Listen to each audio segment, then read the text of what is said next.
Goeiedag, good day, fellow South Africans and citizens of the world.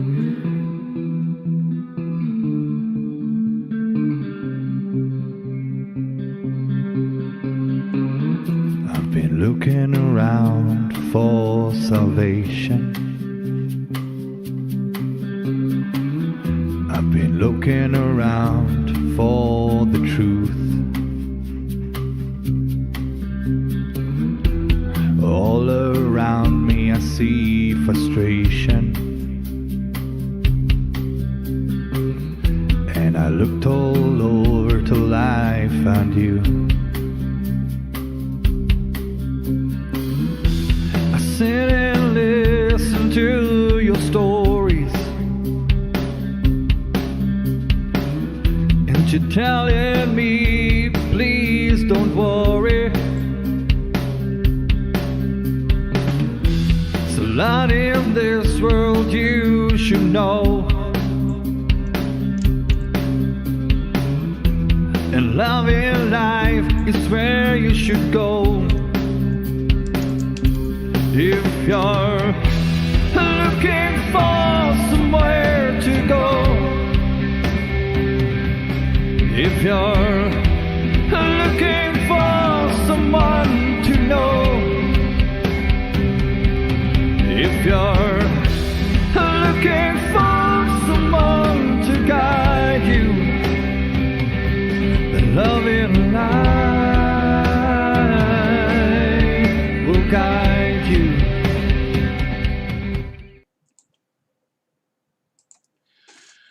Goeienaand, good evening, fellow South Africans and citizens of the world. And yes, again, we have a very, very interesting live stream coming up tonight. But first, some admin. In the last 24 hours, the Loving Life family have once again shown, with God's grace, their generosity. The Krugersdorp charity, Honeyfields, have, through the initiative of Marlena and the generosity of Fiona Timms, now got a large fridge and large freezer for their crèche, where they look after about 30 babies, as well as very young children. This is the letter that Fiona received from the lady who I interviewed a couple of weeks ago from Honeyfields, who had earlier spoken about their desperate need for these items to store food. And you can see she basically says, thank you so much for your donation for the fridge and the freezer. It's basically going to change their lives at that crèche and that of the kids. Now, not only that, but Edward and Jarrett, who are on their walk of faith, which I cover most mornings on Loving Life, received a substantial donation from a New York-based Margaret after we put out an appeal for funding for a support vehicle. Edward and Jarrett are on a walk of faith from Howick to KwaZulu-Natal to Cape Town, and are currently on their way to Wynberg after leaving Senekal this morning. One of the greatest joys I have through this channel is helping people, and the Loving Life family and our faith in our Lord Jesus Christ really fails to deliver. Thank you, everyone. Okay, now important news about the Loving Life TV channel. In less than 24 hours, lovinglifetv.com will be offline for between 24 and 48 hours. During this period, Rudy will be moving our LLTV platform to a much bigger hosting service. Since leaving YouTube and establishing what will soon be South Africa's largest single one-stop daily news and information platform on the internet, the traffic going through the website has increased exponentially and caused some buffering issues in videos. The move will fix these issues.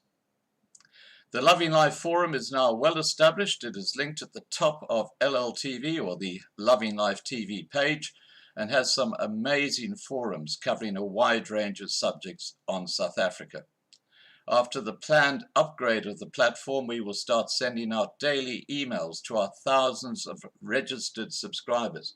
Now, I see we've got a large number of unregistered subscribers following on Loving Life TV. The best way you can get all the news and what's going on in South Africa is to register. You just go to the homepage after this live stream and there's a register button there, and you will get the emails once we do the upgrade. This is a shout out to Rudy, who is putting a lot of hours to fast track this upgrade. Okay, tonight I'm speaking to Neil de Beer, whose leaked audio last week went viral and upset many of the white community in South Africa. Tonight, Neil will have a chance to explain himself about this as we discuss this leaked audio and many other issues. I'll get Neil de Beer on. Please remember to register to lovinglifetv.com and ask any questions that you have in the side chat. Let's get Neil.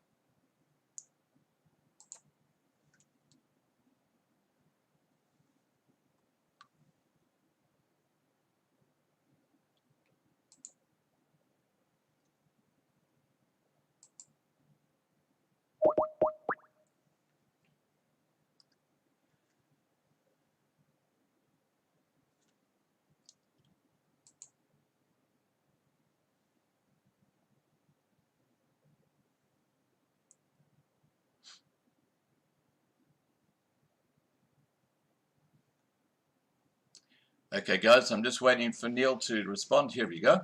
Hi, Neil. How are you? Scott, how are you? Excellent, thank you. Excellent. I see you're growing a bit of a goatee, are you? No, it's an attempt for a beard, but it's a dismal proposition of failure sometimes. No, but we're trying.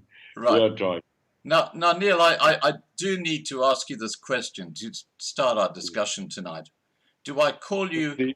How are you? I'm good, thank you. I'm great. Now, do I call you Dr. Neil de Beer now? No, I think a title doesn't make a man. I think you can flourish on so many accolades that everybody's trying to throw on you, but I think Neil is still the best thing. That's my birth certificate. Well, it's not. I'll have it. All right, we'll talk about that a little bit later.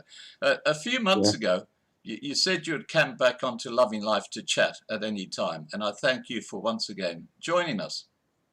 Pleasure. As you know, I find you an intriguing character, highly intelligent, the gift of the gab, yet somehow there is a sinister shadow that seems to follow you around and undermine you. Now, I don't understand why, but I just, that's what people feel. Tonight, I hope to get to know the real Neil de Beer a lot better.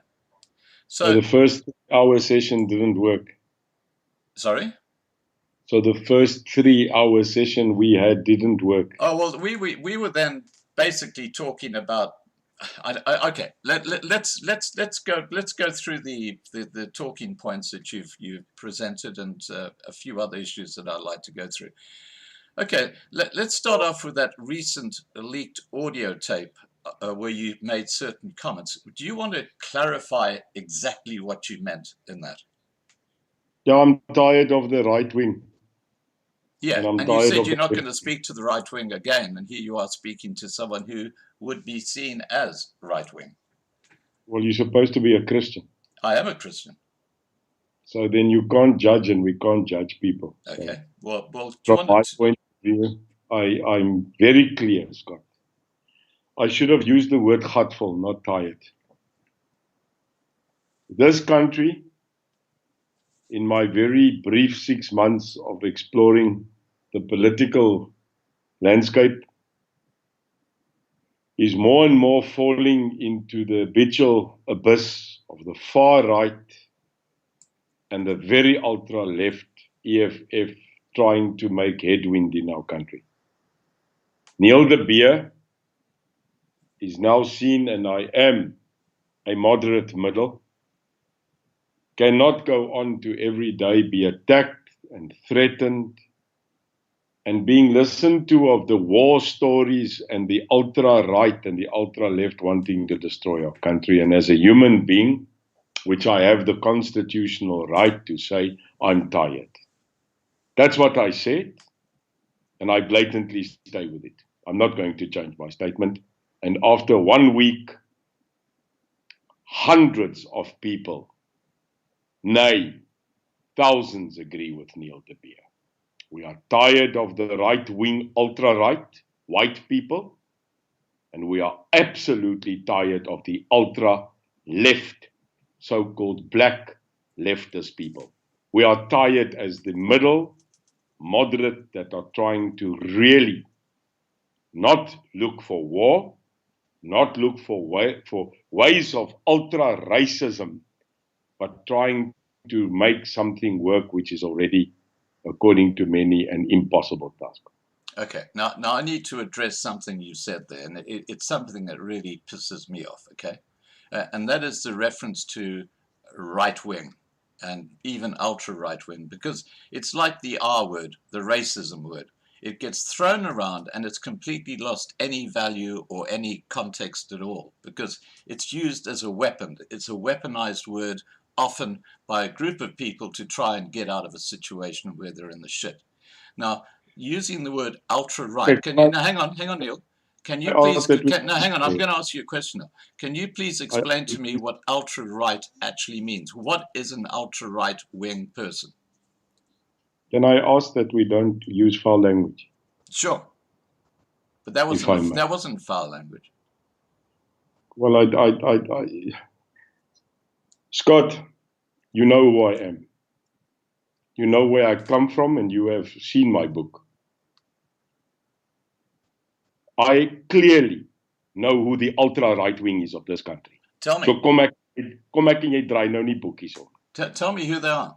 Who are the ultra-right wing? Die Eystergarde, die Suiderlander, the Boerevereniging, the people that are regarded as ultra-conservative right wing.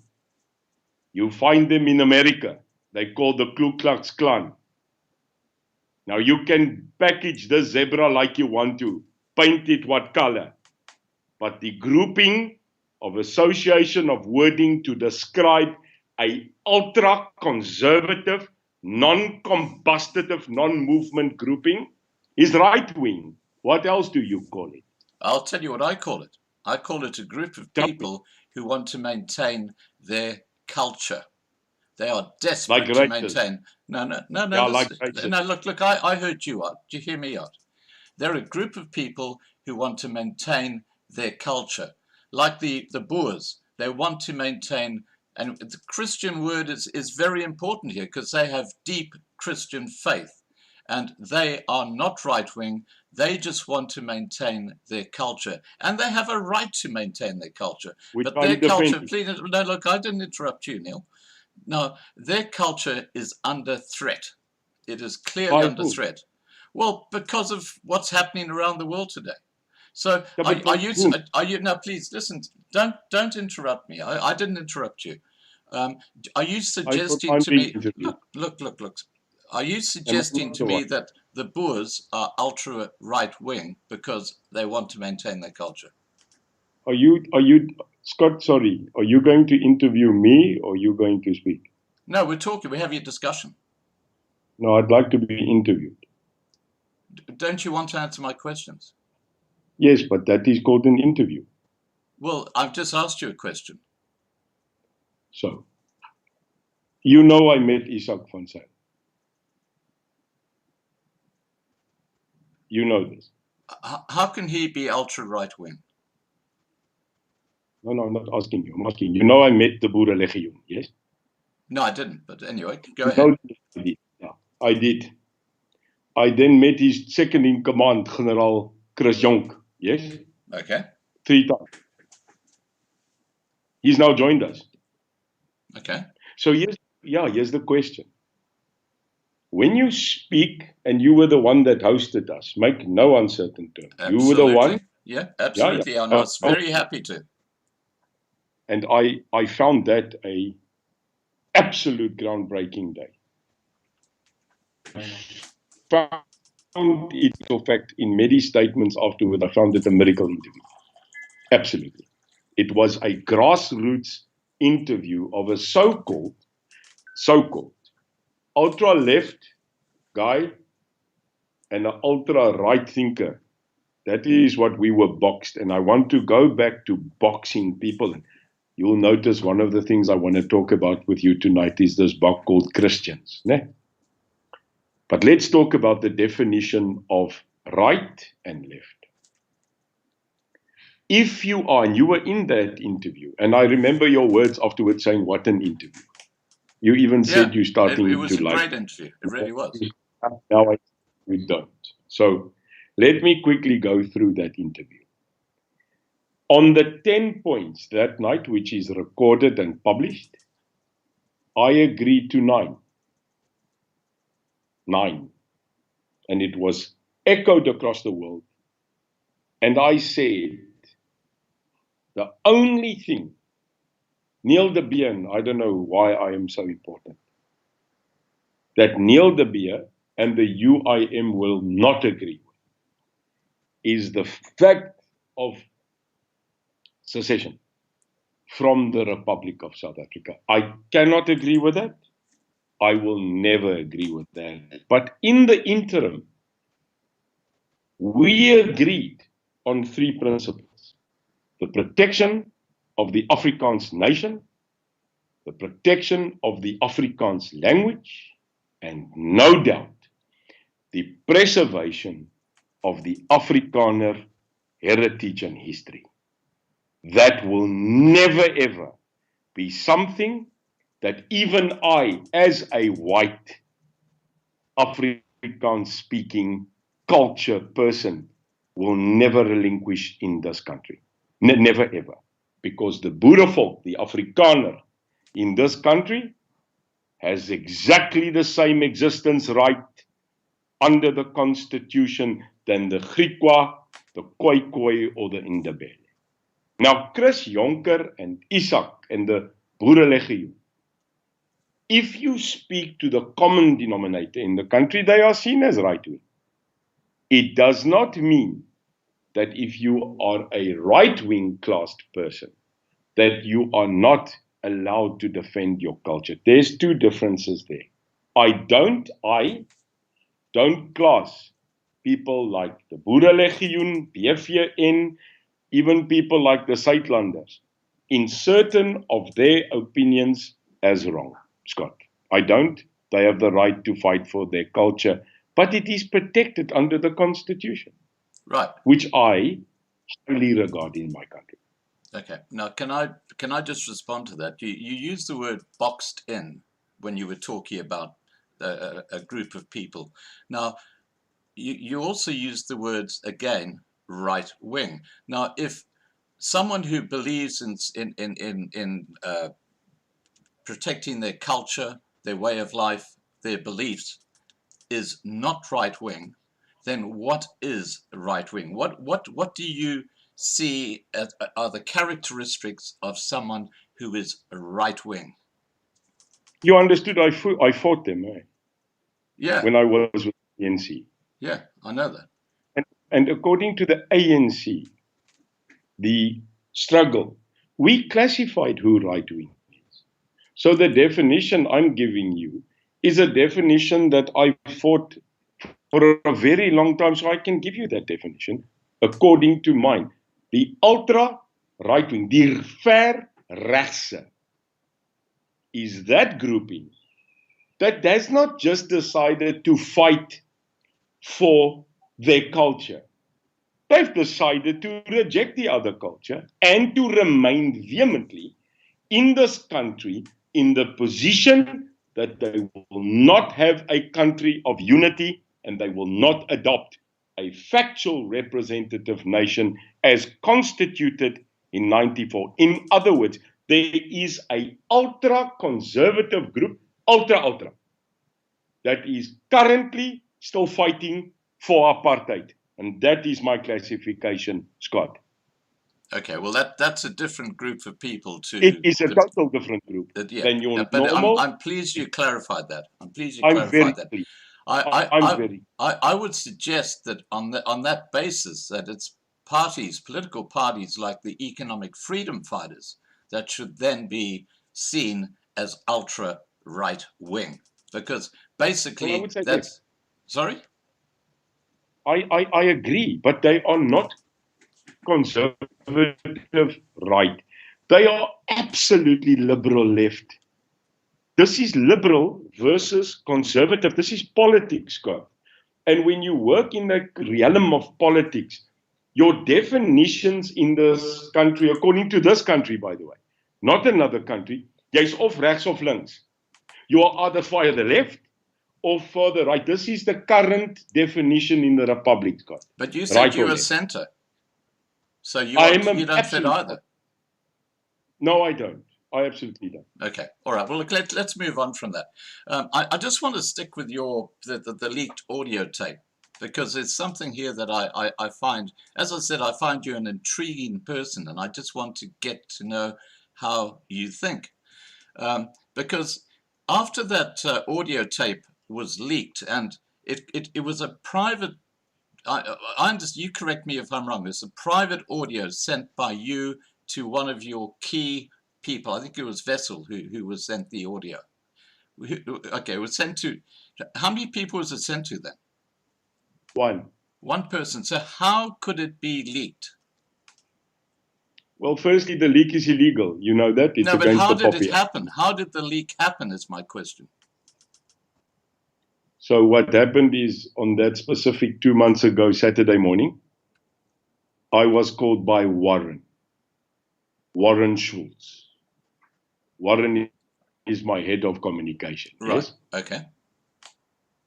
He phoned me at 9 o'clock on a Saturday. You can imagine, after being out in the street fighting crime, as you know I do. Yeah. Okay. I worked until 4 that morning. We had 2 shootings and 18 arrests. And he phoned me to tell me that on that specific morning, I was again 38 times attacked by the ultra-right movement and my life threatened again. I then sent him back a WhatsApp voice note saying, "Ek is nou moeg. I am tired. I am very tired of this." I then sent it, and then I also told him, and you see, Scott, this is the problem with my voice note. It's like a biblical verse being quoted out of context and not the whole chapter, because that's what we also do as Christians, you know. Right. If you read and I wish you will play, and I'll send it to you if you want to, the whole one, not the short one, the whole one. And if you read it and listen, like now, hundreds of people have come and apologized to say that they've now listened to the whole one. It clearly says, I say, if we're wrong, we need to be kept accountable. If we are right, we need to defend it. But I am tired of the white, right-wing people in this country. And you know what they did, Scott? They stopped it at white people. That's it. They stopped it there. Because that's what they wanted. They didn't want the whole story. But like that wasn't my question, Neil. That And wasn't then my what- question. Who leaked get there? who leaked Can I- who leaked it? Can I get there? Yeah, okay, go ahead. Okay. What Warren then did was, he sent that to one and Sorry guys, we got a little internet issue here. apparent that out of that leaving Warren in another WhatsApp, it was then leaked. 2 months later. No. Yeah, the conversation took part 2 months ago, Okay. and 2 months later they leaked it. Okay, now this is the side of you I don't understand. Okay, and I look, you're a great guy. I as I say, I Thank you. like most of what I see and hear from you, but this is a side I don't understand. After that audio tape was leaked, and I know that Tanny, who's a friend of yours, was one of the first people it was leaked to. Then Anthony Hall and Rumcut put that tape up or the audio up, and they said, what a piece of whatever Neil de Beer is. And you took great exception to that. Now, and I can understand that. But in your response, you said, I'm going to sue the pants off you guys. No, I didn't. I've never said that. Well, that's the impression I got from your response. No, but where did I? No, impression, but where does it say that? Well, you said it's going to cost you a lot of money, and I'm ready. You said something to the effect you better prepare to respond. I've got I've got the video. No, I would not say that, because what we are busy doing, and I will not comment on this, because it's illegal in my country. It's the Poppy Act. So basically, so I'm taking leave. Okay, but the point is that Tanny himself made this point, Neil. Tanny himself made this point. He said this viral audio is everywhere. How do you find out who actually leaked it? Because the person who originally leaked it was the one who is actually in breach of the law, not those who were recipients of the leaked tape. Now, Anthony Hall was definitely not the person who originally leaked it. Neither was Rumcut. And I can understand why you're angry with them because of things that they said. I get that. But you clearly imply that, they're going to regret the day that they came onto Earth. It was that sort of serious a message you put out there. Well, you should know me. Tell me. I'm listening. Well, you know me. You know who I am. People should take me serious when I get angry. Okay. Now, this is a side of you that I think people really read the book. Oh no, that people find objectionable, because you come out like a bully. You come out like a bully. I'm not. You broke the law. It's not a bully. You broke the law. I don't care what you say, I say. Because I'll say it in public and I'll say it in private. I don't lie. I'm not interested. I'm worried that you break the law. But then what? You're wrong.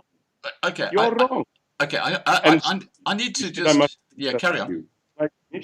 Yeah. The fundamental problem in this country is the law, Scott. Well, the law doesn't work in this country. We know that. It's a complete... No.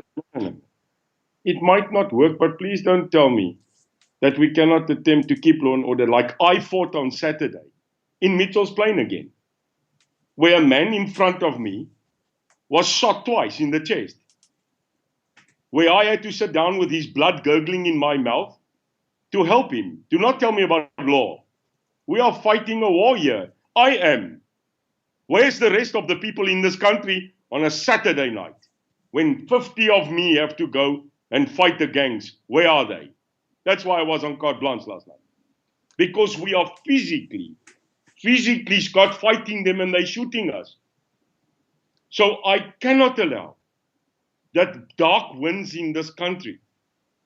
I go out, you know this. I'm fighting crime, Scott. So if it is perpetrated by the flicking of a cigarette, urinating against a Vibercrete wall, or murder, it's law. Where do we start to take our country back, Scott? Where? By leaking videos? By taping? By attacking? I am on record and I'm waiting for you or any, and I give your channel every opportunity I've got, because at the end of the day, I'll tell you that to your face. I have a lot of respect for you, because at least you go out there and you say it. I have respect for you. I might not like sometimes what you are saying, but I will never, ever not give you that time if I can. Because you are at least that man standing up for rights in this country. I saw what I saw. I said what I said. But I want you to give me the opportunity of context. You have never asked me an unreasonable question, Scott, and I will always give you a reasonable answer. We are being attacked here. Yep. And I am not going to allow people like Mr. Hall like Mr. Ramka, with respect, that attack me on an ongoing basis of my character, but not one piece of energy spent, Scott, on attacking the ANC or the EFF. Why so much energy on me? Well, Why? there's a thing called jealousy, okay? But look, let's move. Let's just continue with this theme, because you mentioned Anthony Hall again. Let's talk about Anthony Hall just for a second. I saw a video of you both a few months ago in a very festive mood, proclaiming each other almost as blood brothers. What was so special about the rings you and Anthony wore on your fingers? And did you say, "I will take a bullet for you," when you spoke to Anthony Hall? I want to know what went wrong, because somehow No, it completely collapsed, that relationship. absolutely flabbergasted. Absolutely no idea. I am still today on record on my last telephone call to Anthony Hall 4 or 5 months ago. It's on record, where I called him. I said to him, Anthony, I will never ever backstab you. I will never attack you. I know you're a loose cannon. I know your mouth is sometimes foul. But I know the Anthony Hall that I spent a couple of months or a couple of weeks knowing, and I found that guy okay. What has happened, I must tell you, I have no idea. And I have tried on many occasions, evidently on video, not to lash out. And you will notice I don't comment on his. I have tried to understand this. This is a man who has 6 months ago perpetually started just out of the blue to attack me. He has made comments that are previously, I am his brother, I'm a great man, I'm the worthy president, I'm a good leader, I'm a good man. You can see the videos what he made about me. 100% accolade. And then suddenly, he decided that he's going to run for politics after saying clearly, repetitively, he's not interested in politics. Now he's running for president. Scott, it's not about running for president or about me or about you. I don't need to run for president. I'm already a president of 2 or 3 companies. I'm okay. I have a nice life. I stood up and said, already from the start, you know, when I did my first press release, I will run for president because I believe I know the enemy. I believe I am world knowledgeable. I've had ups and downs, I've had successes and losses, but I am still me. To take on this massive task of removing the ANC, of defeating the EFF and their ideology, you are going to need a warrior. You are going to need a man without fear, but a man that understands war, that understands the atrocities of war, that understands both sides of the ANC and of any other party, but more than that, someone that can lead. And I put my hat in the ring, and I think from that day on, I have been open to every scrutiny, but I'm still standing. I will continue. Anthony Hall is very clearly on his own mission. I am not Anthony Hall's enemy. I will never be his enemy, because you will notice my enemy, I declared it 3 times now already. It is the enemy of the people. It is the ANC and the EFF that have changed, that are no longer what I thought they would be after so long time. And I'm not going to continue with the Anthony Hall debate. I'll tell you why. When you become so focused on the battle, you forget that we are fighting a war. So I have no idea. The rings, I don't know if you know. Can I quickly give you the expose about the rings? May Please do. Yeah, I'm fascinated. Some people wear golden chains. Some people wear bracelets. Some people wear rings. And I must admit, I have an absolute fascination with rings from across the world. I probably have about 26. And my dad, God rest his soul, that passed away, he was a ring man. And I've never stopped wearing them. So that's the story about the rings. Right. I'd like to show them. I'd like you to see them. Maybe at the end of the live stream. How's that? Yeah, I've got a whole handful. Now there's something I just want to I gave him a ring. I gave him a ring because it was a joke at that stage. So I took him a ring and I said, "Here's a ring." And yeah, so that's me. So I must apologize. It's not a Freemason ring or an Illuminati ring. It's a ring. Because there were suggestions they were. That's all. Nothing else. Okay. Now, I, from a very personal, loving life aspect, I need to cover a situation that happened a few months ago, just because I don't understand what happened, and we haven't had a chance to talk about it.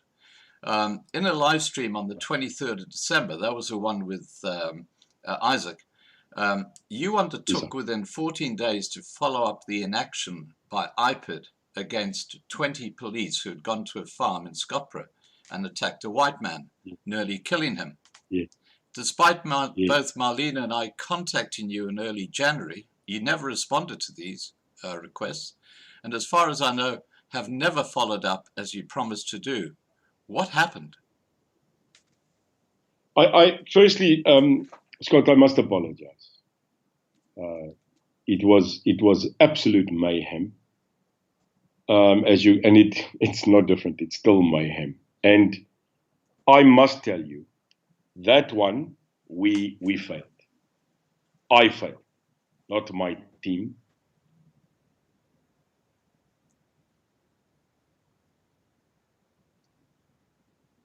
Sorry, guys, we got internet issues again.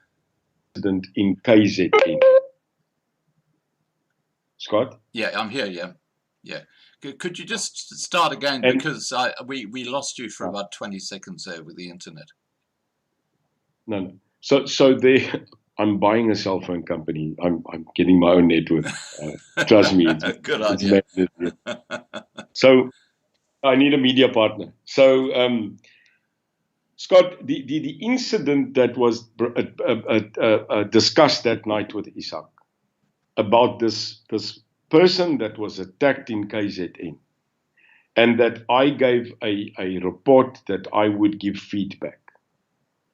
I spoke about a week after that discussion with a major general in the Western Cape, which I know very well, because I come from that background. And I highlighted the request of, before I get involved, to hear both sides of the story, and I put it to that gentleman that I would really like to know because of my interview. And what happened after that is that, to be really honest, which I always am, we dropped the ball on that. I was then reminded again of it about 2 months ago by a lady that joined me on a Facebook. And I then said to her on Facebook, and Sydney, my PA, what was the result of this investigation? And we never heard back. And in all of what we are doing, even today, I don't know if you saw, with this absolute crazy incident in Witsand police, we are now again being asked to intervene. And Scott, we can only do so much as the UIM and myself. You know, we are becoming a court party, may I say. Because what else can we do except take people to court? Now, you know, in our country, I'm sad to say, the SAPS and police authority is in disintegration. And I fear today it seems justice as well. So I would like to apologize if we dropped the ball, if we did not follow up like we intended, and that is my Right. Well, If there is a remedy, if there's anything, we can only do so much, but we will make mistakes. I am fallible and I'm willing to apologize. okay. Well, I'm pleased we covered that because I didn't know what happened. I can tell you from our side what has happened is that one of the Loving Please. Life family in KwaZulu-Natal has a very senior friend in the police force. She is now actually fast tracking and making sure that justice is done over that issue. Now, you mentioned White River. I actually Yes. covered that, in fact, this morning on a video on my new platform, which is lovinglifetv.com. And what Congratulations. yeah, thank you. We've got off YouTube because it's just censorship. We're actually upgrading our platform in the next couple of days because we have got so many people now joining because we've got a very large spread of news. We've got several YouTube channels who are joining us. They're actually going to be on lovinglifetv.com as well, all covering South Africa. We've got a forum where we've got all sorts of topics being discussed, which you can't do on YouTube. And we've got a No. whole range of things that we're doing just on lovinglifetv.com. Now, I want to get back to White River. The actions of the police in that video that's gone viral were absolutely disgusting. What are your comments about what you saw? Scott, firstly, we were going to send a letter. That again, here we go. Do they listen to our letters? We are going, and we're going to write a letter. Firstly, to the station commissioner of Witban Police, White River. Yeah. Secondly, to the Mpumalanga area commissioner, provincial commissioner, and minister of police. We are going to write it as the UIM, and we've copied it to IPED, the head of IPED. Just before I sent it, I actually was doing it on my Apple phone.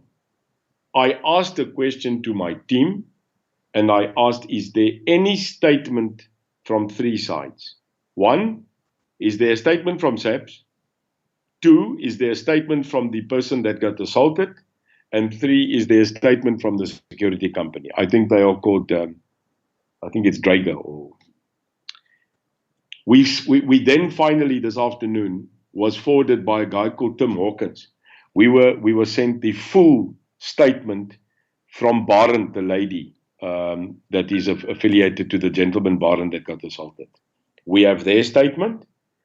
I don't think SAPS is going to comment, so we will have to get that comment officially on record from the station commissioner, the provincial commissioner, and no doubt we are going to also exclaim this on. So by 12 o'clock tomorrow, we will release that letter to inquire on behalf of the UIM directly, an official response from IPED, from SAPS, and also from the entities that are involved. I am publishing that letter on our Facebook and our website tomorrow.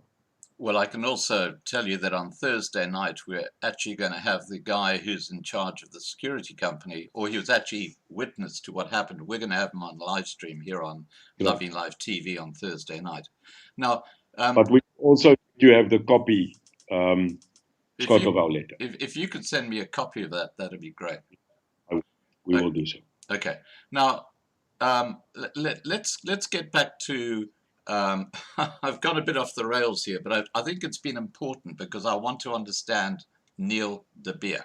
Okay, I've got a far better understanding of who Neil de Beer is now. Now, I'm getting back to your talking points, and as I say, I got a bit off the track. Tell us about the mission and vision of your political party or your political movement. I guess, is it a party now or a movement? Scott, we have decided to remain a movement. Okay. We will take the decision of party in the next couple of years. The movement UIM is now registered, and I am very happy to announce that we are going to contest as independents and as the UIM in the upcoming September municipal elections. We are still in doubt, Scott, I must tell you hot off the press, that there is a major fight in this country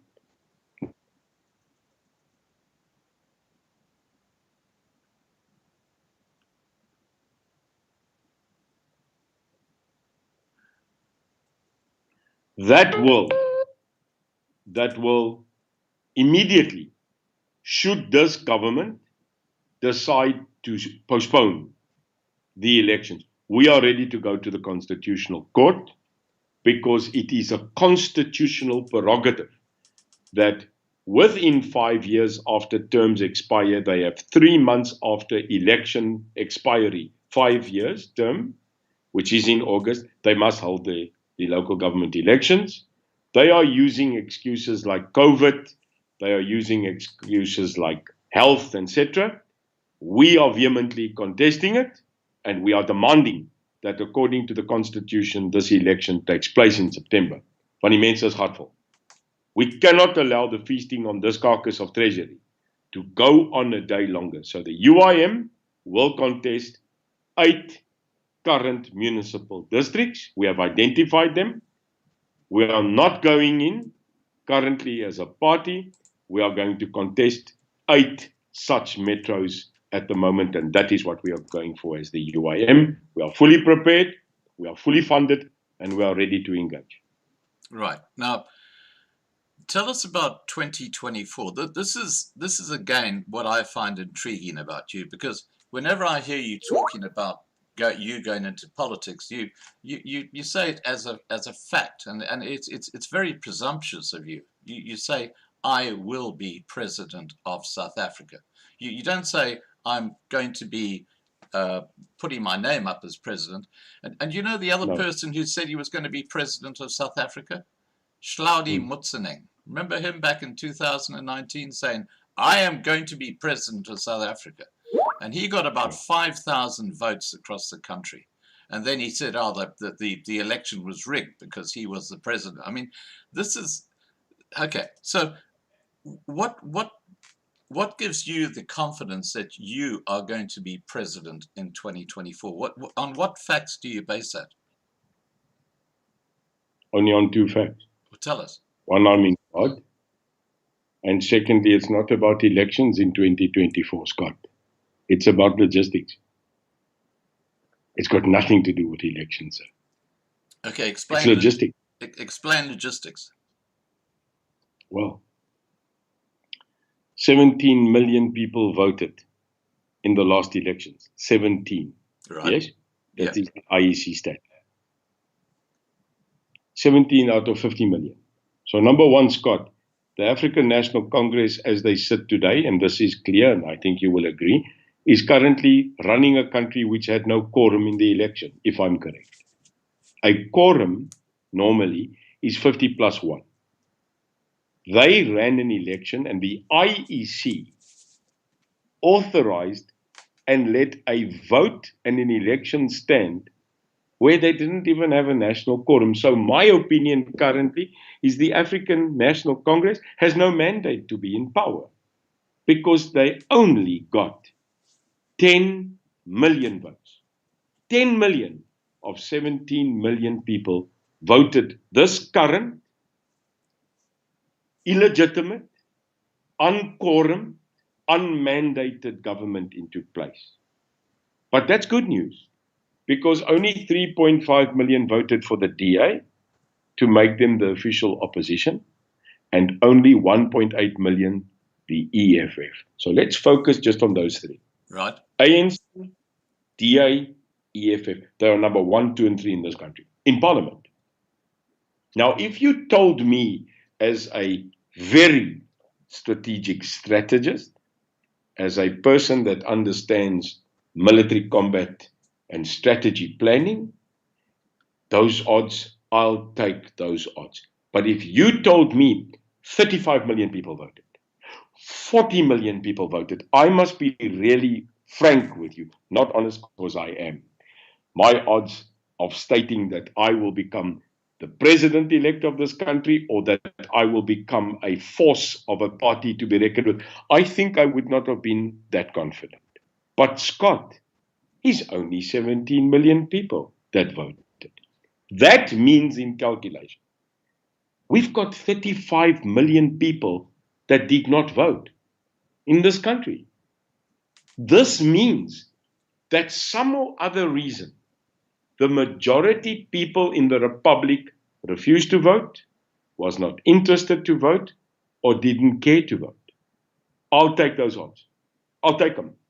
Because what you need to do now is you must, no doubt, logistically move 12 million people. Now, if you are telling me that if I, the UIM, can move 12 million people in 2024 twice, then we take over government. What do you mean by move them twice? You've got to take them to register and you've got to take them to vote, Scott. Twice. Okay, you're talking about the process. Yeah, sure. I don't care about politics. Look, it's not about politics. I think I think the reason people don't vote in South Africa is because they're, a lot of them are rural. They'd rather sit there and do whatever they normally do than go and sit in a long queue and vote. They have no understanding of the national political structure. They just know that they've got a local chief, and he's the guy they're going to talk to. How are you going to get to those people? I'm going to help them. How? I'm going to help them. How? I'm not going to tell you. You're not going to? I'm not going to tell you. No, I'm not going to tell you. Okay. So this is a secret. This is a strategy. Okay, I get it. So your strategy is to get to those people. I'm going to tell you when you make me that curry, which you invited. And I'm going to bloody tell you. Well, you got to come to Brisbane first. I am coming, by the way. Okay. Now, maybe if you give me 2 vodkas, then no. I know what I'm doing. I have a clear strategy and a plan, and I am going to do it. Right. Now, look, I'm a sparkling wine man, by the way. I'm not I'm not into vodka and stuff like that. Well, then I'm bringing you a good bottle of Graham Beck. That sounds great. So I have a strategy. Yeah. I have the code in my mind. I have planned it. I have deliberated, and I think by now, Scott, the world knows me. I am set on a thing, I'll make it happen. I might not always get it right. I'm older. I used to fly very high and make a lot of mistakes. I used to dream big and crash. I used to do the most outrageous things in companies and in businesses. And I like many other people, like Mr. Donald Trump, Warren Buffett, and even our local Mr. Rupert's, the old man Rupert, we crash and burn. We make mistakes. Richard Branson, we make huge mistakes when we have these big dreams. But there's one thing we never do. We don't look at our failure.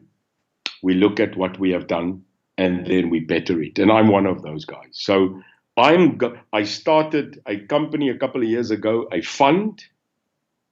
I dreamt about a fund, and I'm definitely not a fund manager or a banker or whatever you want to call a fund. A lot of people don't get what is a fund, so you call it a bank. But I dreamt about it, and it's existing now, and it's growing. So I have plans. I have strategy.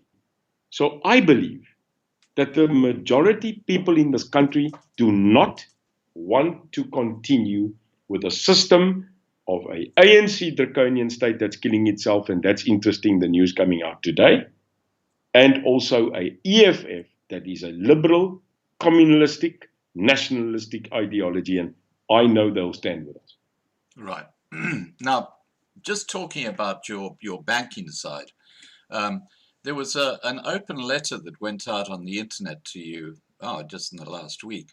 And I just want to run this past you because there are a few comments made in here that you probably want to respond to. Well, firstly, we found out Joe is not Joe. Who is it? I always say, when you make a fire in the bush, a big fire, why are you complaining if the hyenas come and look?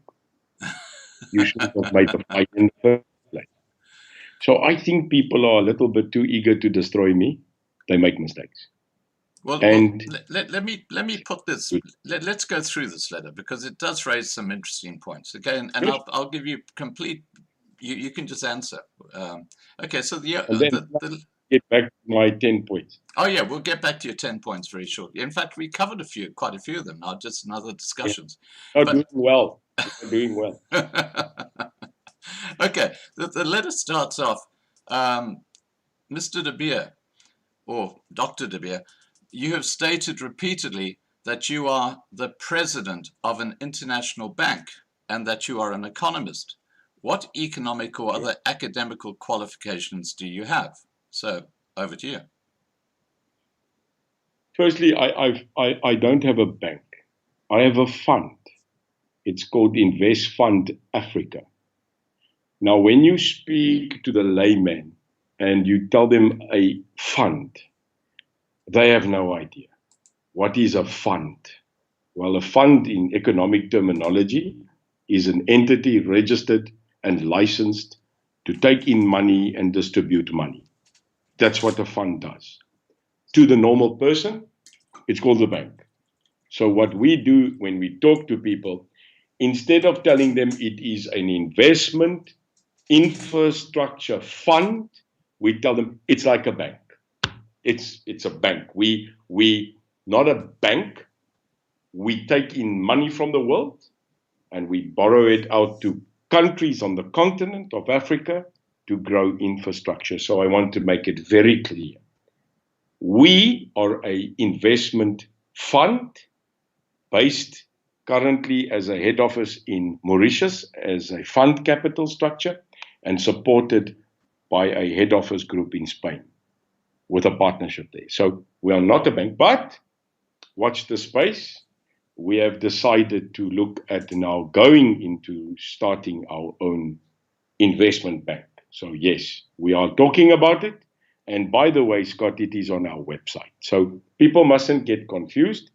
Invest Bank Africa is holistically 100% owned by the IFA, Invest Fund Africa. I don't want people to blur the two. Right. And sorry, the question was, what economic or other academic qualifications do you have? The same as Richard Branson's, 0. Okay. All right. So basically, you could say life skills. No, sir. I don't know if you know it, but I have written 84 economic articles for independent media. You've not seen it? No, I haven't. No. Yes, I'm an economist. Okay. I write for independent media. Did you have any degrees or, like a degree in mathematics or something like that? Oh, no. I can't count. I mean, I don't think Warren Buffett can count. I think people like us, we don't want to count. We are entrepreneurs, Scott. I've always been an entrepreneur, and I don't believe in the confirmation of degrees. Yeah. The only degree I have is True North. Right. Now, I have to say, as long as you don't count numbers like Jacob Zuma, you're doing fine. No. I will. I'm not going to comment on that one. No. But no, I can count. I'm okay counting. But I'm an entrepreneur. I'm a serial entrepreneur. I'm not doing too bad for myself. Okay. So I have about 8 businesses, and all of them were based on idea, vision, opportunity, and the 2 big rules of the economy: supply and demand. Right. Now, and I think that's what's needed in the country. Absolutely. I mean, the brain drain in South Africa is shocking, and it's good to see people with skills staying and participating. Now, getting back to... I was leaving. Do you know that? You what? What's that? I was leaving the country. Really? When were you going to leave? Yeah. 5 November last year. I was leaving. Why? I was emigrating. So what made you change your mind? You. Me? Yes. How can I make you change your mind? I think, Scott, because when you question me, you're not questioning me to break me down. You're questioning me to get the truth out so that the people out there can read the real man. A fallible man, a man that has changed his life to give it to God. A man that has stood the test of time of being attacked and brutally murdered. But he's still here. I don't have to be here. I was leaving on the 5th of November to go to Spain and move into my new life in Barcelona. And I stopped. I don't know why, but I was asked by, and it will go into my book one day, my book, not my brother's book about me. By the way, I'm on chapter 7 of 50 chapters in my book. Well, I hope there's one on the internet. And there's chapter 44 is about Scott. The life and times of Neil and Scott. So no, I was leaving, Scott. I was leaving for Spain. Wow. I was on my way out. I decided to stay, and the rest I think is history. Yeah. Now, getting back to this open letter, it continues and says, Neil de Beer, you style yourself as Dr. Neil de Beer now. You've been awarded an honorary doctorate degree by the Divinity Institute, Ballsbridge University of London, and in brackets, a fake college. The ceremony and presentation of the degree have been conducted by Mr. Basil Levermont, who during the ceremony is referred to as a professor by the man next to him. Levermont presumably also bought or got or awarded himself a doctorate from your alma mater, Ballsbridge. If not, he must prove the opposite, and we will gladly apologize. It appears that Mr. Levermont might have a personal involvement or interest with this institution, which is currently being investigated. And he goes on to say, quoting verbatim from the internet, Ballsbridge University is a diploma mill that has no physical presence, recognition, accreditation of any kind anywhere in the world. It is a scam designed to earn money from people who want a shortcut degree, diploma, or certificate. Its chancellor is a prince, like the Nigerian 420 email scam. Ironically, the web domain, now this is what I found intriguing. Ironically, and this might be wrong, ironically, the web domain ballsbridge-divinity.com has been registered on the 16th of October 2020 by the very same registrant, Tukas, with a ZA mailing address as the UIM website, uimsa.org, which was registered on the 22nd of September 2020. Now, is there any affiliation between UIM and this scam university? If I wanted to start my own university, I think I can afford 3. I don't need a scammed college or university to make me a doctor. I really don't need to, because I've been offered 3 others by great big universities on the continent. So I have cleared it that on the day that I got this anointment of a paper, there was a lady who's currently serving as a lecturer at the University of Western Cape, right, who's actually their lecturer, who also on the same day, in the same room at this function, also got an honorary degree. I saw that. Who's a doctor already. Yeah. So if both of us, myself and this great lady, who is the chancellor of the Indigenous Nations Degree College or Institute at the University of Western Cape, if both of us were duped, if both of us were given a piece of paper, it's flattering, but I have requested that all Joe, that he please refers it to that college who just bestowed it on me. And, you know, when you opened your discussion and you said, should you call me doctor? I said, no, thank you. Albertus de Beer is all right met by. So a title to me, I'm very happy. I'm very honored that they gave me this presence. I think what people missed was not the capping or the giving of degrees to another 13 people of quite astute value in this country. I have a list of them. Was the fact that we signed a declaration of alliance with the Griqua people on that day. And it is a great pity that people were more focused on someone getting an honorary award than actually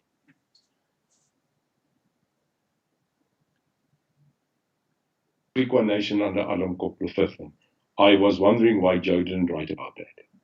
I can tell you about that, actually. I wrote the Sure. book about the Griqua people. I studied them for 30 years. I wrote the book Children of the What a Mist. nation. And What a nation. they, Oh, Adam Cock I'm V, about to see the. Adam Cock Yes. V is not a king of the Griquas. He is seen as a chief, or maybe called a king, in his little community. He has a tiny community which does not represent the Griquas. It's in Campbell, the small town of Campbell, which is about 30 kilometers from Griqua Town. And historically, Griqua Town is where Adam Cock I originally had his community. And this guy is very many generations down. There are Griqua communities in Plettenberg Bay, Kranshoek, where Alan Lafleur is the paramount chief. He is the head of the Griquas in that particular area. You've got a completely different leadership in a place called Kokstad, which is in East Griqualand, where the Griquas came to in the 1850s. That there is no king of the Griqua, which is, so when you talk about Adam Cock V, you're talking about one tiny community who might be supporting you, not the wider Griqua community. No. But Scott, I don't think it's about a king, is it? I mean, who makes you king? Who makes me king? Who made the queen king? So the question isn't about a king.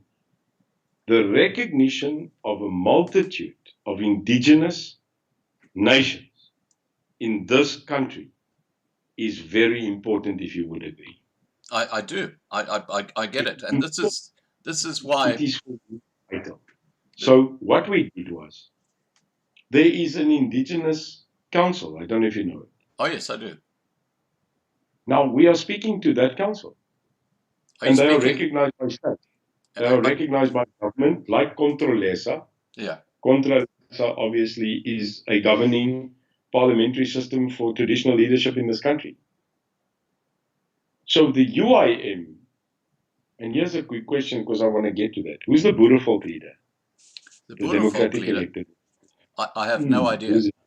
I have no idea. Neither do I. You know what? They don't know themselves. Well, so there's 50, whoa. There's 53 of them, eh?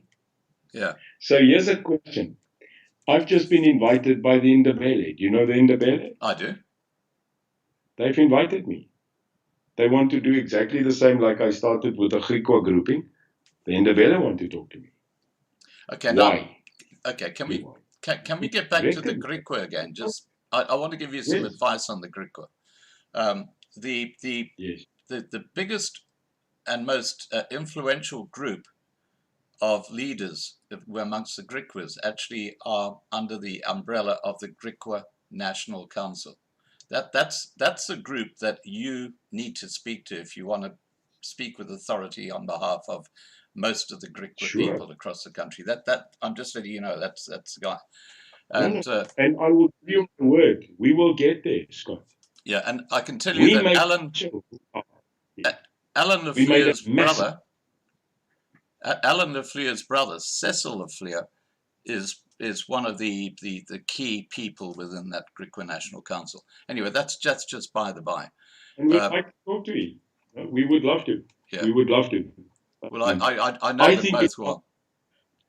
Well, if you give me a number, if you can, I would appreciate it.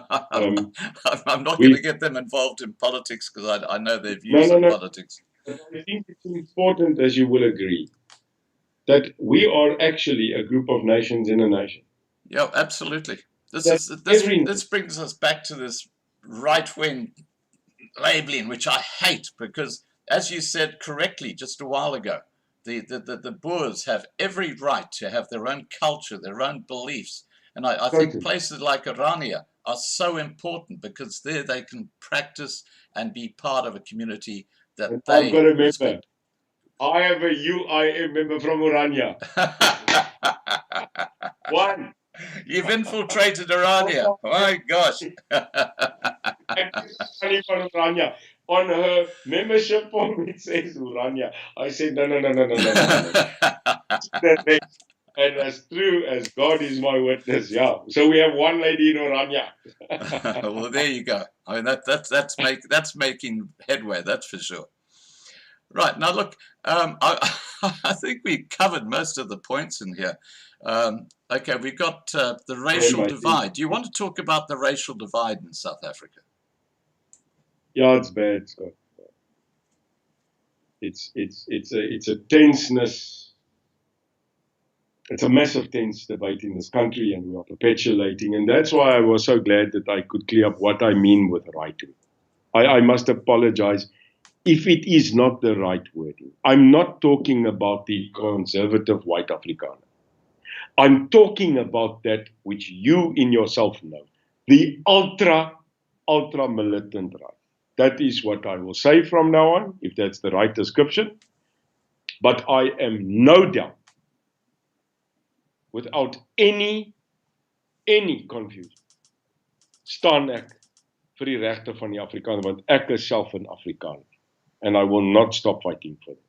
But we cannot have the racial impasse, and Scott, it's alive. And I don't think it's a South African trademark, this racist thing. It's in America. It's across the world where you have that conflict. And I fear, and you know, Scott, I've been through it. I've been through racism. I fought apartheid. And I've never seen a country on such a precipice of racial divide prior to 94 than currently in this country. And here's the good thing. The average normal South African, black or white, Indian or indigenous, I'll tell you what, they're sick and tired of it as well, and they just want to have a normal life. But as you said, there are political groupings in this country that are benefiting from keeping us divided. Yeah. And it's not the UIM. And I tell you the scary part about all this is that the ANC are so divided now within themselves. You've got the corrupt side, which is like you've got the corrupt side, which is the Ace Magashula, the Jacob Zuma side faction, and then you've got the Ramaphosa faction, which is probably just as corrupt, but at least they're trying to keep the legal system going, whereas the legal system is in such a meltdown right now in South Africa. How are you going to fix something like that? The worst thing is, and I think you will agree, one of our greatest voices is retiring this year. Mogoeng. You know, I have a belief in this guy. I really do. And when this guy knelt down and prayed in Parliament and in court, showing his true color, defying the Zuma camp of ostracizing him in making him believe what he wanted to believe from the other side. This man is retiring as Chief Justice of this country soon. I am saying the UIM fights for crime against it, corruption against it, and the redistribution of fair capital in this country. And if we don't get crime, corruption, and capital right, forget about education, forget about rights, forget about it. If we don't fight crime and corruption in this country, there's not a $1, £1 coming into this country. And that's why the UIM and its president, being an economist, has got a multitude of friends overseas, because we must not forget foreign direct investment. You said it, jobs. What are we going to do creating jobs? And my attitude, our policy is not about economy, it's not about flim-flam. How do I put R1 back into everybody's pocket in this country? We have a plan, we can do it, but for once in our lifetime, Scott, we must unite. We must put our sides away. I must park my INC ideology. We must park our history, because in 1994, Scott, we voted to change a country. In 2024, we better vote to save a country. And I'm very realistic. If we don't, here's a Neil de Beer new cliche. I'd like the world to hear it. If in 2024 we do not save this country, we are going to experience, are you ready for it? Yep, go ahead. An economic genocide. An economic genocide is coming to this country, not a human genocide. We will never go to Rwanda. I can tell you that there are reasons for that. But I'm telling you, we are facing an economic genocide in 2024. I think we're there already, quite honestly, in South Africa. Now, I just want to talk about Maheng, because you raised a very interesting point there about And how you saw, Yep. Carry on. sure. Okay. And I don't know if you now know, every Friday we expose another governmental department on Facebook. It's called Expose Friday. Oh, I that's a don't good know idea. if you saw what I exposed 2 weeks ago. Scott, it's crazy. And I wrote it. I now named Tito Mboweni TikTok Tito. TikTok. I said, Tito, TikTok. Listen to me. TikTok. TikTok. You, I'm going to be moved for that. But TikTok. I said, TikTok Tito. Tito, Titi. Listen to me. You launched and I do this without alcohol. I'd hate to see you after alcohol. No, it's crazy. So our budget for this year is 1.3 trillion rand, Scott. That's our budget. Mm. The 2021-22 budget. 1.3 trillion. Do you know what we exposed, how much they stole just out of the Zondo Commission's allegations in 3 years? Well over $1 trillion. 1.5 trillion, Scott. Yeah. They stole our annual budget in 3 years. This is going, is it? This is devastating. Hmm. And then last week, we exposed the Department of Health. We exposed them. When are you going to do the South African Police Service? McKee's oversaw a health department, Scott. You know how much they lost, stolen, misappropriated in a year? How much? 14 billion. Oh, jeez. So take 1.5 trillion plus the 14 billion, and next week we are going for SAPS. We are going good. for That's going to be a good one. And Becky Sele. Becky Sele. Well, I call, okay, you know how you use that name for TikTok 20? Well, look, I've got some nicknames for these guys as well. I call Cyril Ramaphosa Hippo Eyes. Have you ever looked at him when he's giving his address and those eyes that bulge out? Just looked like a hippo. So on Loving Life, we call him Hippo Eyes. But now getting back to Mahong. Now he made us. He was up talking to a congregation in church, and he said that this COVID-19 and everything that's happening there is a scam. It's evil, and he hit the nail on the head as far as I'm concerned. What are the UIM's views about this totally illogical lockdown that's taking place in South Africa, which is basically speeding up this economic genocide you talk about? It's utter rubbish. It's utter rubbish. You know, Scott. Yeah. I worked and still work with the CRU anti-crime unit in the informal settlements of Luwande, Kailicha, and Kaimandi. Right. I work there. There's no lockdown, Scott. There's zero. But there is in the middle class suburbs. Is the can I call it affluent middle class suburbs? There is definitely abiding by lockdown. Yes. Yeah. There is. But when you go into the informal setup, there's none. Who are we? I nearly said it. Who are we bull dusting here? who are we throwing, like in military terms, smoke grenade? This is utter rubbish. There was never a lockdown in our old townships. There wasn't. So I'm wondering, why are we still persisting on this thing who I found out the other day was constitutionally challenged about the levels that we're on? You are either pregnant or you are not. Half pregnant isn't pregnant, and that's dangerous. So you are either in lockdown or you're not in lockdown. That's it. So we as South Africans have to realize that when you go to Soweto, Diepsloot, Khayelitsha, Nyanga, we try to enforce a European global aptitude to lockdown in a place where 6 people stay in a 4 by 3 meter shack. It's not going to work, eh? It didn't work. It can't I'll work. testify. No, It can't work. It cannot. Yeah. Well, look, So we failed.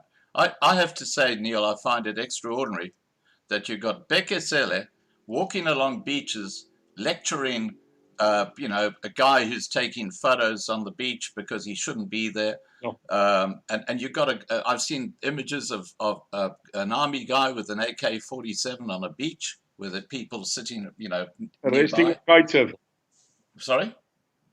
Arresting a kite surfer. Yeah, with a helicopter chasing him. Yeah, I mean, what the heck's all that about?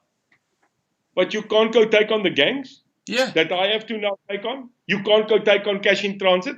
Did you see today the YouTube clip of that cash in transit, Scott? I've seen so many of them. No, today one. They assassinated the guy outside an office block. So question, Becky, Stulki, Tafelki, Tsele. What are you doing about it? Doing nothing. Corruption in our police. Yeah. The absolute ill discipline where you've got Vitrevie today. The police did nothing. Yeah. Yeah. They walked away from there with no answers, did they? I am saying is wrong. It's wrong. And that man, Becky, who I know, that man must go. Or if he doesn't go, we are going to have a total collapse of law and order in this country. Right. I totally agree with you. Now, Neil, we've pretty well gone through all the questions that you gave me, I think, but I'll give you a chance to say something at the end. But one of the questions you have here, and I think it's a very important one, tell us about Neil de Beer, the man. Yo,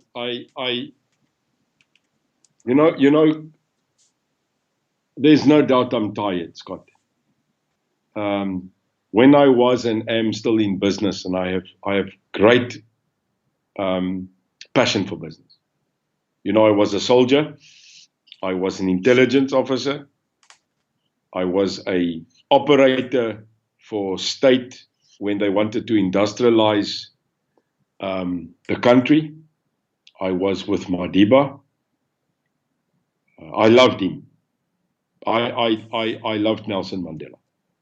And I've made no bones about it. So when I call myself a son of Mandela, it's not political. I had a good leader in Mandela because we got Mandela too late. We got him 10 years too late. I followed him. I took my shots.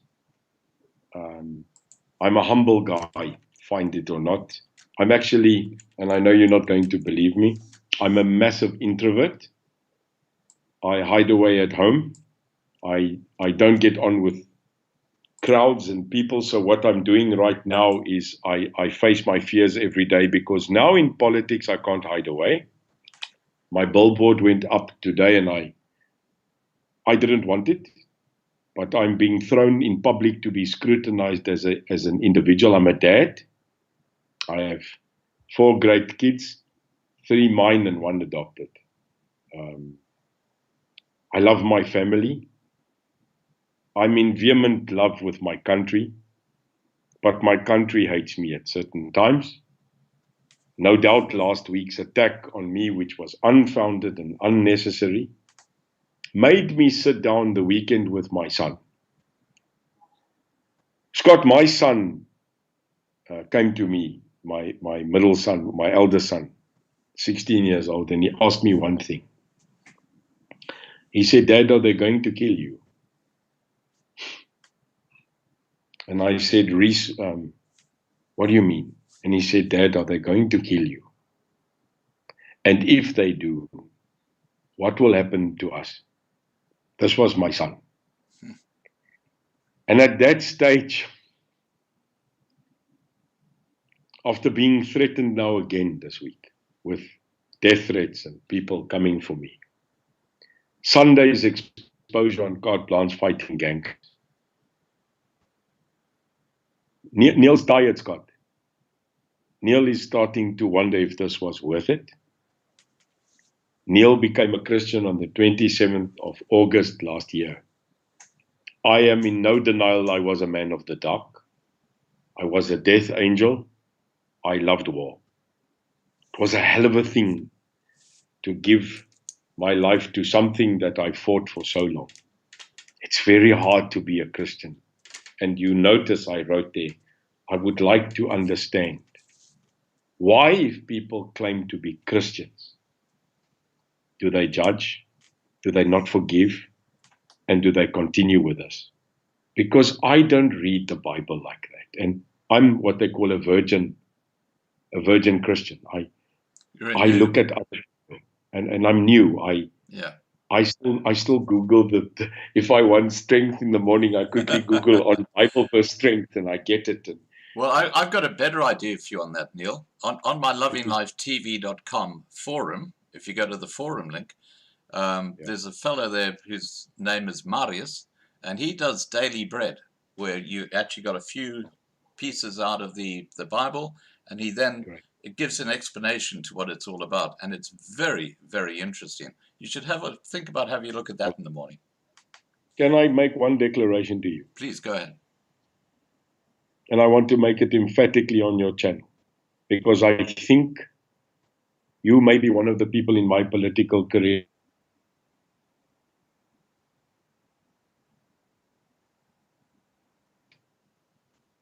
Sorry, at all. Could you repeat that? You started, you're one of the people in my political career, then the internet crashed, but you're back. Scott, you are one of the people that in my political career of the past 6 months has interviewed me the most. Right. In this 6 months. You are the one that has had with me the longest discussion. You know me more now. I want to tell you that I am in no way an agent, a ANC stooge, a placement to divide anybody in this country. I want to categorically tell you that. I have proclaimed I am never in my life as the president of the UIM going to negotiate with the ANC or the EFF in my life. I have said so. I have declared it now. I am not going to negotiate on the 8 metros that I'm going for with the EFF for power. The DA is going to, they have said so. Other political parties who want power, Scott, who want metros because of money, the UIM will never negotiate with the EFF or an ANC council, and we will rather lose power. So I want to make it categorically clear. I am stating it, that no more is the EFF or the ANC an enemy of state. They've become an enemy of the people, and therefore I am going to fight them. And I cannot and will not, and I want you to know it, Scott.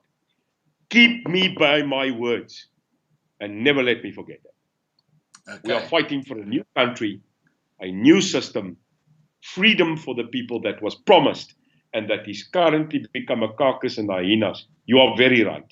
Ace Magashule, Didi Mabuza, and Cyril Ramaphosa and his cowards are at a battle of war, not for the soul of our country anymore, but for their pockets. And I am sorry, I despise them for that. And so does the majority of white and black South Africans that have decided to unite. That's my statement. I want to make that tonight. Record it and keep you as the custodian of my mind. Right. Now, I just need to give you some paternal advice, Neil, seeing that I'm the old fart in the room, if I can put it that way. What makes it funny? Now, you mentioned a short while ago about giving up because you're just tired. Let me tell you about my journey with my Loving Life channel, and I'm going to keep it very succinct and short and sweet. I have had several YouTube channels, and because of my views, which YouTube don't like because they're not left-wing leaning, I've had all 3 of those channels taken down, by YouTube. This is called censorship, but that's what they've done. Now, with God's help, about 6 months ago, I started setting up this lovinglifetv.com because I had this knowledge that, you know, YouTube were after me and they were going to shut down my YouTube channels. And I set this I set up this lovinglifetv.com channel, totally independent of YouTube. It's our own platform.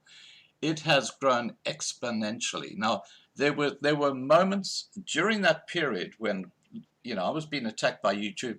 They took down Loving Life, which had close to 100,000 subscribers. They took it down in the middle of a live stream. In the middle of a live stream, I was talking to a fellow, and all of a sudden the screen went blank, and it says, "This video has been taken down for breaching community standards." When we were talking about Bitcoin. You know, this is how ridiculous it was. But Surprise. Yeah, but you know, it's funny how God works, because I was driven to set up lovinglifetv.com. I was driven. I had no option, because I knew YouTube would keep on taking down my channels there. And it's the best thing I could have done. So in your journey as a child of Christ, you're going to have challenges put in your way. And you, you're a smart man. You will find opportunities that come in that actually are better than what you were doing, and that's the vision you've got to look for. That's just my advice to you. So I understand where you're at. I've been there many times. Thanks for you not giving up as well, Scott. All right. I find you refreshing. I find you straightforward. I find you as a person that. I'm always nervous. I'm more nervous when Scott calls than carte blanche or 60 minutes. I can take, but I like it because you keep me on my toes. You keep me informed, and I will never be able to get to a point where I get tired of you. I am tired. I have a great group of people, and I want to give you my word. I will last until the end game. I'm here to stay. And let's see what 2024 brings, Scott. I'm here. I'm not. I told the lady today, I'm plugged into to his generator. I don't know where I get the energy, but I'm sticking. And Scott, I will take you on. I'm sticking. All right, guys, we got another little internet glitch. Gotta love the internet in South Africa, haven't you, Neil? Oh, I love it. It's like Eskom. I call them Esgan. Niks kom hier na toe nie. So Scott, I'm saying you are going to see still a lot like this.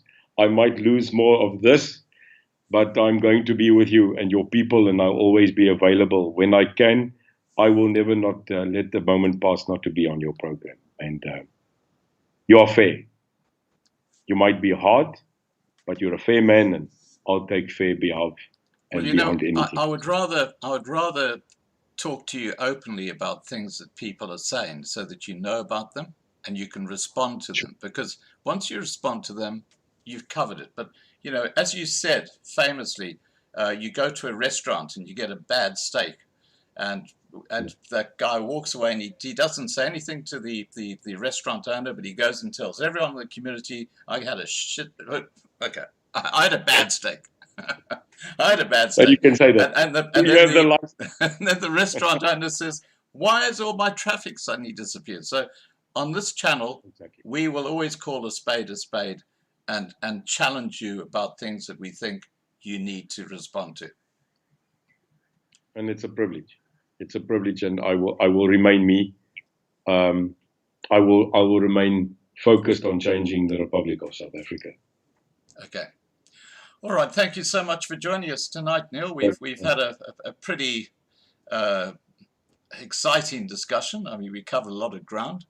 I just want to thank our moderators for doing a fantastic job in the side chat. We've got a big audience tonight, I can tell you. I'm not surprised, because people love to hear what you have to say. Thank you. Neil, I even wore red. Passion. Okay, Neil, take care, and everybody have a great evening, and please share this video widely, and make sure if you haven't registered on lovinglifetv.com yet that you do so, because once we've upgraded and moved to our new, bigger platform because of the growth of this channel or this platform, we are going to be sending out daily emails with all the news updates, who the live streams are going to be involving. So if you don't register, you won't get that information. It's that simple. Okay, guys, take care and bye for now. I'll leave the side chat on for a few minutes so you can say your goodbyes. Thanks, Neil. Take care, and I'm sure we'll see you again soon on a live stream. Absolutely, and promote that TV channel. I'm going to subscribe. Okay, good man. Cheers, God bless. Okay, Cheers, God. cheers, mate. Bye for now. Bye-bye.